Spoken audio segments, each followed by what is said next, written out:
கிறிஸ்துவுக்குள் அன்பானவர்களே, மகிழ்ச்சியான இந்த காலை நேரத்தில் இந்த காணொளி காட்சியின் மூலமாக உங்கள் அனைவரையும் பார்ப்பதிலே மிகுந்த மகிழ்ச்சி அடைகிறேன்.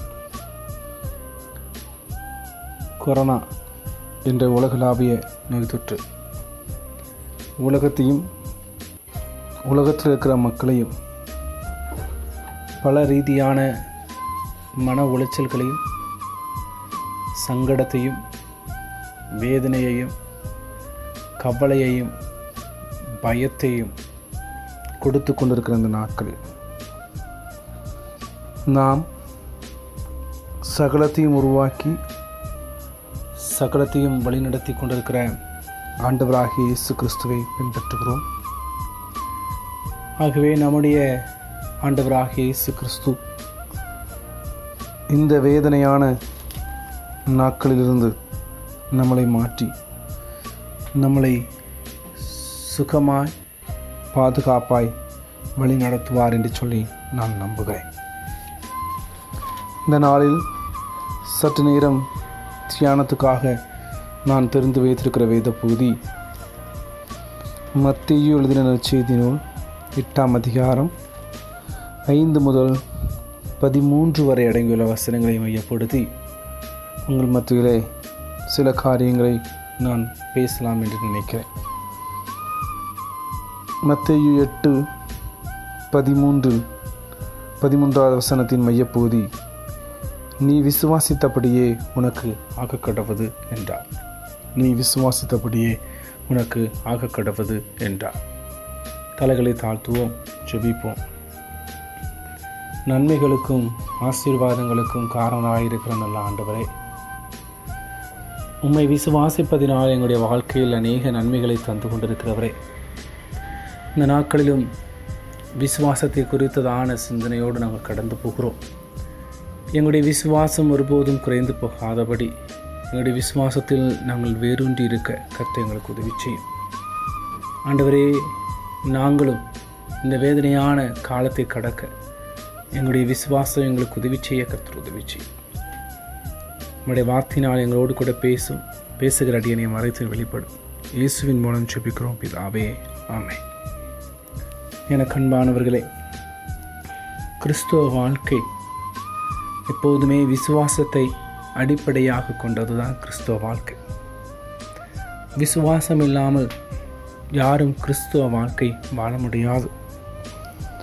விசுவாசம்தான் நம்முடைய எல்லா நன்மையான ஈவுகளுக்கும் முதல் காரணமாக இருக்கிறது என்பதை நாம் புரிந்து கொள்ள வேண்டும். எபிரேயர் 11:1 நாம் பார்க்கிறோம், விசுவாசம் என்பது நம்பப்படுவது உறுதி, காணப்படாதவைகள் நிச்சயமாக இருக்கிறது என்று சொல்லி நாம் பார்க்கிறோம். ஒரு மனிதனுடைய விசுவாசம்தான் அவனுடைய வாழ்க்கையில் இருக்கிற எல்லா இன்னல்களில் இருந்து வேதனைகளிலிருந்து அவனை மாற்றி அவனுடைய வாழ்க்கையை முறைப்படுத்தி சரிப்படுத்தி செவைப்படுத்தி ஒரு புதிய வாழ்க்கை முறைக்குள் கொண்டு போகிறது என்பதை நாம் புரிந்து கொள்ள வேண்டும். அப்படியாகத்தான் வாசிக்க கேட்ட மத்தேயு 8ஆம் அதிகாரம் 5 முதல் 13 வரை அடங்கியுள்ள வசனங்களில் ஒரு மனிதனுடைய வாழ்க்கை மாறுகிறது. இந்த மனிதன் எப்படிப்பட்டவராக இருக்கிறார் என்பதை, அவர் எப்படி அவருடைய வாழ்க்கை மாறுகிறது என்பதையும் நாம் சிந்திக்க முற்படுவோம். பொதுவாக மத்தேயு 8ஆம் அதிகாரம் மிகவும் சிறப்பான ஒரு அதிகாரம். முதல் இருக்கிற 7 அதிகாரங்களில் இயேசுடைய பிறப்பை குறித்தும், இயேசுடைய ஞானஸ்தானத்தை குறித்தும், இயேசுடைய சோதனைகளை குறித்தும், இயேசு ஜனங்களுக்காக சொன்ன மலை பிரசங்கங்களை குறித்தும் சொல்லப்படுகிறது. குறிப்பாக 5 முதல் 7 வரை மலை பிரசங்கங்களை குறித்த ஒரு நீண்ட பிரசங்கங்கள் அங்கே கொடுக்கப்படுவதை நாம் பார்க்கிறோம். பிரசங்கம் முடித்த உடனே 8ஆம் அதிகாரத்தில் அவருடைய அற்புத செயல்கள் அல்லது அவர் செய்கிற அதிசயங்கள் எல்லாம் தொடங்குகிறதை நாம் பார்க்கிறோம். இதற்கு முன்பாக இந்த அதிகாரத்திலேயே முன்பாக நாம் பார்க்கும்போது ஒரு குஷ்டரோகியை ஆண்டவர் குணப்படுத்துகிறார். இப்போ வாசிக்க கேட்ட பகுதிக்கு பிற்பகுதியை நீங்கள் வாசித்தாலும் அங்கே பேதுருடைய மாமியை சுகமாக்குறார், அநேகரை சுகமாக்குற நிகழ்வுகள் அங்கே எழுதப்பட்டிருக்கிறதை நாம் பார்க்கிறோம். இயேசுவை ஒரு போதனையாளர் அல்லது ஒரு டீச்சர் அப்படின்ற நிலையில் மட்டும் மக்கள் பார்த்துவிடக்கூடாது என்பதற்காக இந்த நிகழ்வுகளெல்லாம் நடக்கிறது என்பதை நாம் சரியாக புரிந்து கொள்ள வேண்டும். இந்த சூழ்நிலையில் பொதுவாக மேசியா என்றால் இஸ்ரவேலருக்கு மட்டும்தான் என்ற அந்த கட்டமைப்பையும் உடைக்கக்கூடிய ஒரு பகுதியாக இந்த பகுதி இருப்பதை நாம் பார்க்கிறோம். இந்த பகுதி 100க்கு அதிபதி என்ற இராணுவ அதிகாரி இயேசுவினிடத்தில் வருகிறார். இயேசுவிடத்தில் வந்து தன்னுடைய வேலைக்காரன் என்று சொல்லி நாம் பயன்படுத்துகிற திருமுறையில் வந்து, இன்னொரு திருமுறையில் தன்னுடைய பையன் என்ற வார்த்தை பயன்படுத்தப்பட்டிருக்கிறது. அவருக்காக அவர் நினைச்சுகிறார், வேண்டுதல் செய்து அந்த வேண்டுதல் செய்யப்பட்ட யாருக்காக வேண்டுதல் செய்யப்பட்டதோ அவர் சுகம் அடைகிற ஒரு நிகழ்வு தான் இங்கே எழுதப்பட்டிருக்கிறது. நாம் இந்த பகுதியை நன்றாக வாசிக்கும்போது 100க்கு அதிபதியானவர் ஆண்டவர் பக்கமாக வருகிறார்.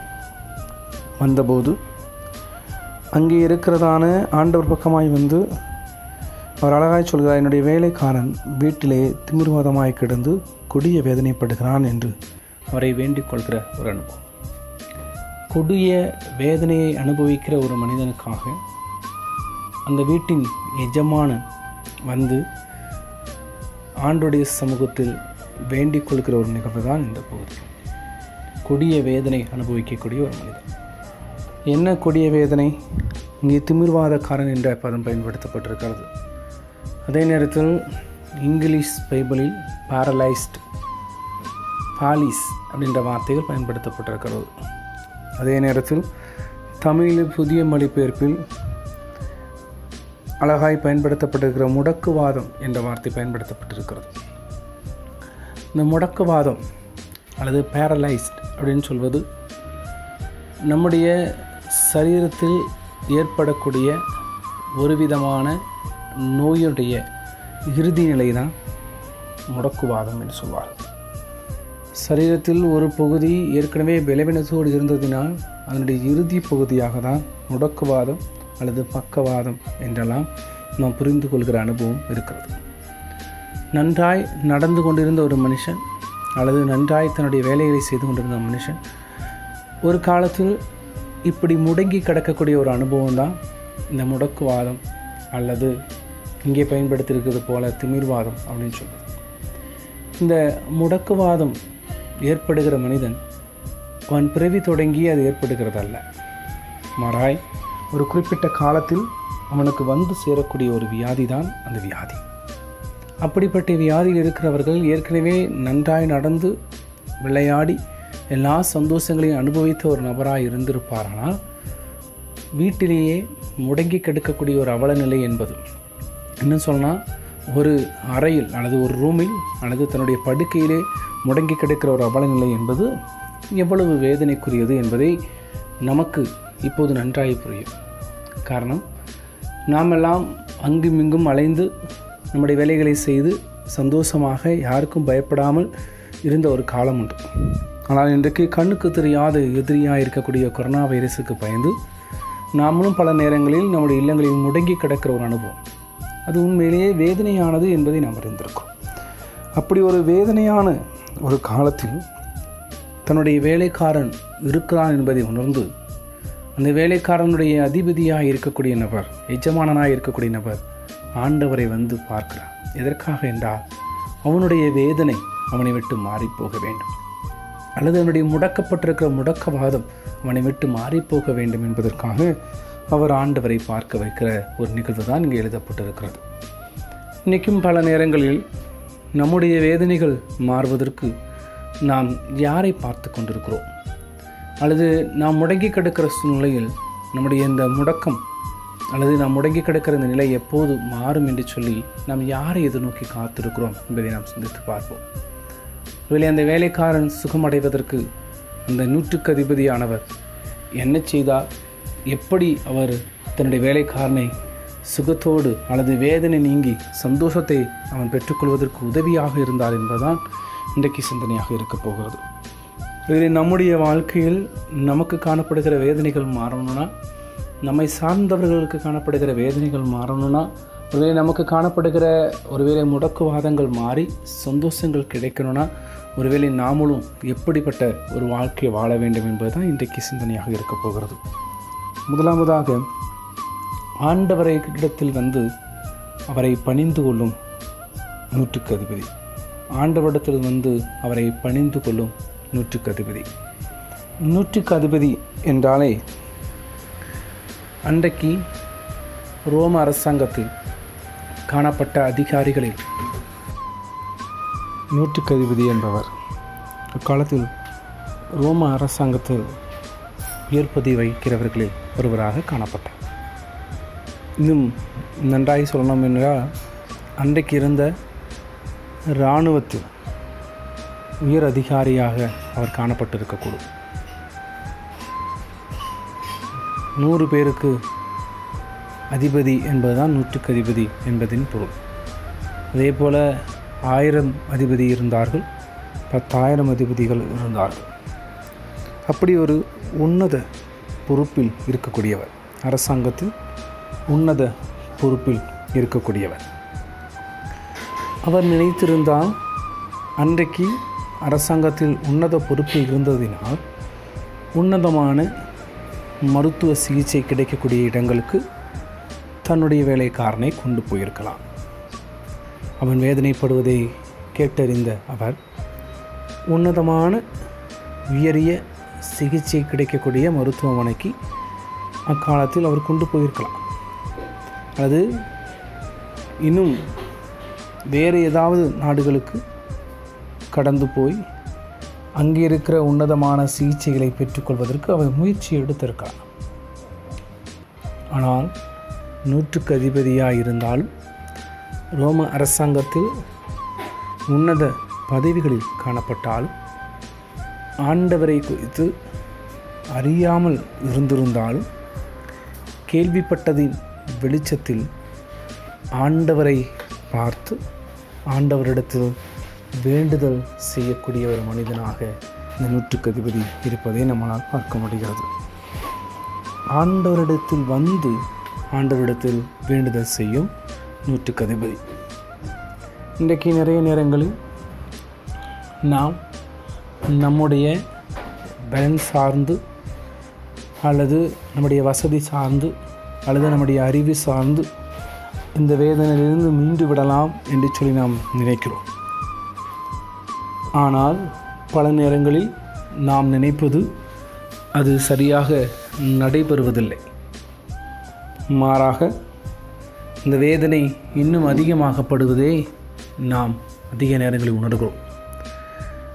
நம்முடைய வேதனைகள் எதுவாக இருந்தாலும் அந்த வேதனைகள் நீங்கி சுகம் கிடைக்க வேண்டுமென்றால் சுகம் தரக்கூடிய வேதனையை நீக்கி சுகம் தரக்கூடிய ஆண்டவரிடத்தில் வந்து ஆண்டவரிடத்தில் வேண்டிக் கொள்ள வேண்டும் என்பதுதான் மிக முக்கியமானது. அதான் அவர் அழகாய் செய்கிறார். 5வது வசனமும் 6வது வசனத்திலும் ஆண்டவரிடத்தில் வருகிறார், ஆண்டவரிடத்தில் வேண்டுதல் செய்கிறார். இன்றைக்கி நாம் ஆண்டவரிடத்தில் வருகிறோம், ஆராதனைகளில் பங்கெடுக்கிறோம், அநேக கூடுகையில் பங்கெடுக்கிறோம். ஆனால் நாம் வேண்டுதல் செய்கிறோமா? நாம் செபிக்கிறோமா? நம்மளுக்காக, நம்முடைய வேதனை நீங்குவதற்காக, நம்முடைய உறவுகளுக்காக, அவருடைய வேதனைகள் நீங்குவதற்காக நாம் செபிக்கிறோமா என்பதை நாம் சிந்தித்து பார்க்க வேண்டும். ஒரு வேதனை நிறைந்த காலத்தில் நாம் கடந்து போகிறோம். இந்த வேதனை நம்மளை விட்டு மாற வேண்டும் என்றால் ஆண்டவர் பக்கமாக வர வேண்டும், ஆண்டவரிடத்தில் வேண்டுதல் செய்ய வேண்டும். இரண்டாவதாக ஆண்டவர் போற்றும்படி நாம் வாழ வேண்டும். நூற்றுக்கு அதிபதி தன்னிடத்தில் வந்து தன்னுடைய வேலைக்காரனுக்காக அவர் வேண்டுதல் செய்வதை பார்த்த உடனே ஆண்டவர் சொல்கிறார், நான் வந்து அவனை சுஸ்தமாக்குவேன் என்று 7வது வசனத்தை சொல்கிறார். ஆனால் 8வது வசனத்திலும் 9வது வசனத்திலும் நூற்றுக்கு அதிபதி அவர் சொல்கிற வார்த்தையின் அடிப்படையில், ஆண்டவரே, நீர் என் வீட்டுக்குள் பிரவேசிக்க நான் பாத்திரம் அல்ல, ஒரு வார்த்தை மாத்திரம் சொல்லும், அப்பொழுது என் வேலைக்காரன் சுஸ்தமாவான். நான் அதிகாரத்துக்கு கீழ்ப்பட்டவனாக இருந்தும் எனக்கு கீழ்ப்பட்டிருக்கிற சேவகரும் உண்டு. நான் ஒருவனை போவென்றால் போகிறான், மற்றவனை வாவென்றால் வருகிறான். என் வேலைக்காரர் இதை செய்வென்றால் செய்கிறான் என்றார். இயேசு இதை கேட்டு ஆச்சரியப்பட்டு தமக்கு பின்செல்வர்களை நோக்கி, இஸ்ரவேலுக்குள் நான் இப்படிப்பட்ட விசுவாசத்தை காணவில்லை என்று சொல்லி மெய்யாகவே உங்களுக்கு சொல்கிறேன் என்று சொல்வதை நாம் பார்க்கிறோம். ஆண்டவர் பாராட்டுகிற ஒரு அனுபவம். ஆண்டவரே அவரை பார்த்து சொல்கிறார், இஸ்ரவேலுக்குள்ளே கூட இப்படிப்பட்ட ஒரு விசுவாசம், இப்படிப்பட்டதான ஒரு வாழ்க்கை முறை அவரிடத்தில் இல்லை என்று சொல்லி அவர் அழகாய் ஆண்டவர் அங்கே பாராட்டுவதை நாம் பார்க்கிறோம். இவரை ஆண்டவர் பாராட்டுகிற அளவுக்கு நம்முடைய வாழ்க்கை முறை காணப்பட வேண்டும். அந்த 100க்கு அதிபதி அங்கே வேண்டிக் கொண்டதால் மாத்திரமல்ல ஆண்டவர் அவரை பாராட்டுவது. நன்றாய் உத்து கவனித்து வாசித்தால் ஒரு வேலைக்காரனுக்காக எஜமானன் வந்து ஆண்டவரிடத்தில் வேண்டுதல் செய்கிறது என்பது அக்காலத்தில் நடைமுறையில் இல்லாத ஒரு காரியம். அப்படியென்றால் அவர் எந்த அளவுக்கு தன்னோடு இருக்கிறவர்களையும் தன் அருகாமை இருக்கிறவர்களையும் தனக்கு கீழ் வேலை செய்கிறவர்களையும் நேசிக்கிறார் அல்லது அன்பு கூறுகிறார் என்பதை அங்கே வெளிப்படுத்துகிறது. ஒருவேளை இங்கே நன்றாய் சிந்தித்து பார்த்தால் 100க்கு அதிபதியானவர் ஆண்டவரிடத்திலிருந்து பாராட்டை பெறுவதற்கு அவர் அன்புக்குரிய ஒரு மனுஷனாய் காணப்படுகிறார், அன்பு பாராட்டுகிற ஒரு மனுஷனாய் இருக்கிறார் என்பதை நம்மளால் புரிந்து கொள்ள முடிகிறது. அதற்கு பிறகு உள்ள வசனத்தை வாசிக்கும்போது ஆண்டவரிடத்தில் வந்து தன்னைத்தானே தாழ்த்துகிறார். என்னுடைய வீட்டுக்கு நீ வருவதற்கு நான் தகுதியற்றவன் என்று சொல்கிறார். 100 பேருக்கு அதிபதிங்க, 100 பேருக்கு அதிபதி. இந்த 100 பேருடைய குடும்பமும் இவரை எஜமானனாக ஏற்றுக்கொள்கிற ஒரு அனுபவம். அப்படிப்பட்ட ஒரு உன்னத ஸ்தானத்தில் வாழக்கூடியவர் என்ன சொல்கிறார்? தன்னை தாழ்த்துகிறார். தான் ஒன்றுமில்லை என்பதை ஆண்டவரிடத்தில் அங்கே காண்பிப்பதை நாம் பார்க்கிறோம். அதனால தான் ஆண்டவரிடத்திலிருந்து அந்த பெரிய பாராட்டை அவர் பெற்றுக்கொள்கிறார். அவர் சொல்லுகிறதை நாம் பார்க்கும்போது, ஒருவேளை நான் அதிகாரத்துக்கு கீழ்பட்டிருக்கிறேன், எனக்கு கீழே அநேகர் வேலை செய்கிறார்கள், அநேகர் நான் போவென்றால் போகிறார்கள், வா என்றால் வருகிறார்கள், நான் சொல்வதையெல்லாம் செய்வார்கள் என்று சொல்கிறார். அப்படிப்பட்ட ஒரு அதிகாரியான மனுஷன் ஆண்டவருடைய பாராட்டை பெறுவதற்காக தன்னை முழுமையாக தாழ்த்துகிறார். எனக்கு அன்பானவர்களே, நம்முடைய வேதனையான அனுபவங்கள் மாறணும்னா, நம்முடைய சங்கடமான காரியங்கள் நம்மளை விட்டு போகணும்னா, நாம் ஆண்டவரிடத்திலிருந்து பாராட்டை பெறக்கூடிய ஒரு வாழ்க்கை வாழணும். அப்படி பாராட்டை பெறக்கூடிய வாழ்க்கை அப்படின்னு சொல்வது அநேகரிடத்தில் அன்பு பாராட்டுகிறது. நம்மை விட பெரியவங்களாக இருந்தாலும், சின்னவங்களாக இருந்தாலும், ஏழ்மையாக இருந்தாலும், அவங்க எப்படிப்பட்டவங்களாக இருந்தாலும் அவங்களிடத்தில் அன்பு பாராட்டுவது. நம்மை தாமே தாழ்த்தி இந்த சமுதாயத்தில் வாழ்வது, நாமே தாழ்த்தி இந்த சமுதாயத்தில் வாழக்கூடிய ஒரு அனுபவம் நமக்குள் கடந்து வர வேண்டும். அப்படி வந்தால் நாம் ஆண்டவரிடத்திலிருந்து பாராட்டை பெற முடியும். நாம் ஆண்டவரிடத்திலிருந்து பாராட்டை பெறும்போது நம்முடைய வேதனையான அனுபவங்கள் நம்மளை விட்டு மாறிப்போகும். 3வதாக அந்த வேலைக்காரனுடைய வேதனை மாறுவதற்கு 100க்கு அதிபதி செய்த 3வது காரியம், ஆண்டவரை பூரணமாய் விசுவாசிக்கிறார். அதான் 10வது வசனம் நம்ம ஏற்கனவே வாசித்தோமே, இஸ்ரவேலருக்குள் நான் இப்படிப்பட்ட விசுவாசத்தை காணவில்லை என்று மெய்யாகவே உங்களுக்கு சொல்கிறேன் என்று சொல்கிறார். அதே போல் 13வது வசனத்தில், நீ விசுவாசத்தின்படியே உனக்கு ஆக கடவுது என்று சொல்லி ஆண்டவர் சொல்கிறார். ஆண்டவரை பூரணமாய் விசுவாசிக்கிற 100க்கு அதிபதி அவர் எத்தனையோ பேரை பார்த்திருப்பார், எத்தனையோ காரியங்களை கேள்விப்பட்டிருப்பார், எத்தனையோ மருத்துவர்கள் பற்றிய கேள்வி அவருக்கு வந்திருக்கும். அவர்கள் மீதெல்லாம் இல்லாத ஒரு விசுவாசம் இங்கே ஆண்டவர் மீது ஒரு விசுவாசம் உள்ளவராக காணப்படுகிறார் என்று சொல்லி பார்க்கிறோம். அதனால தான் அவர் சொல்கிறார், என்னுடைய வீட்டுக்கு கூட நீ வர வேண்டாம், ஒரே ஒரு வார்த்தை மாத்திரம் சொல்லும், என் வேலைக்காரன் சுத்தமாகி விடுவான். ஒரே ஒரு வார்த்தை, அந்த ஒரு வார்த்தை மாத்திரம் நீ சொன்னால் போதும், என் வேலைக்காரன் சுத்தமாகி விடுவான் என்று சொல்லி ஆண்டவரை பூரணமாய் விசுவாசிக்கிறதின் அடையாளமாக வெளிப்படுத்துவதை நாம் பார்க்கிறோம். ஆண்டவரை குறித்து கேள்விப்பட்ட ஒரு மனுஷன், ஆண்டவரை அனுபவிக்காத ஒரு மனுஷன், கேள்வி ஞானத்தினாலேயே ஆண்டவரை விசுவாசிக்கிற ஒரு மனுஷனாக இருக்கான். அதனால தான் விசுவாசம் என்பது அங்கே அழகாக எபிரேயர் 11:1 நாம் வாசிக்கிறோம். நம்பப்படுகிற உறுதியும் காணப்படாதவர்கள் நிச்சயமாக இருக்கிறது என்று சொல்லி நாம் பார்க்கிறோம். இங்கே 100க்கு அதிபதி ஆண்டவரை பூர்ணமாய் விசுவாசிக்கிறார். ஒரே ஒரு வார்த்தை, நீ சொன்னால் போதும் ஐயா, என்னுடைய வேலைக்காரன் பூர்ணமாய் சுகமடைந்து அந்த வேதனை நீங்கி அவன் சந்தோஷத்தோடு இருப்பான் என்று சொல்லப்படுவதை நாம் பார்க்கிறோம். எனக்கு அன்பானவர்களே, நம்முடைய வாழ்க்கையில் வேதனையான அனுபவங்களோடு நாம் கடந்து போகிறோமா? பலவீனங்களோடு நாம் கடந்து போகிறோமா? துயரங்களோடு நாம் கடந்து போகிறோமா? கண்ணீரோடு கடந்து போகிறோமா? கவலைகளோடு கடந்து போகிறோமா? பயத்தோடு கடந்து போகிறோமா?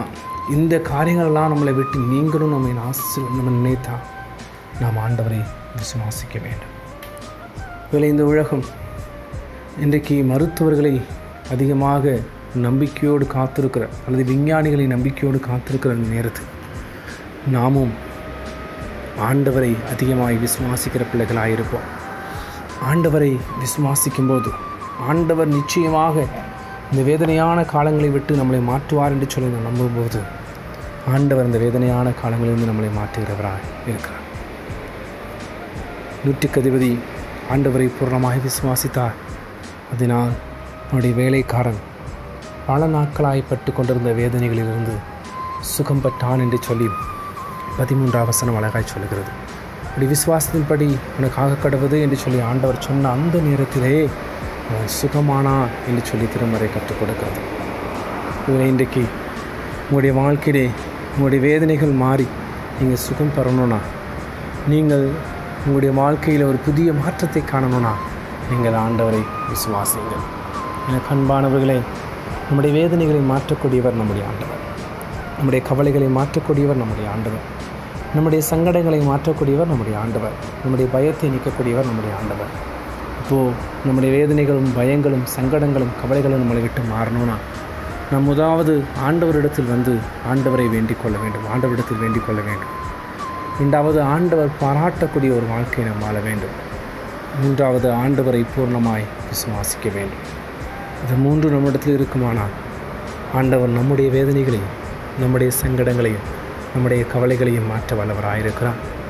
தேவன் தாமே நம் அனைவரோடும் இருந்து நம்மளை ஆசீர்வதிப்பாராக. ஆமென்.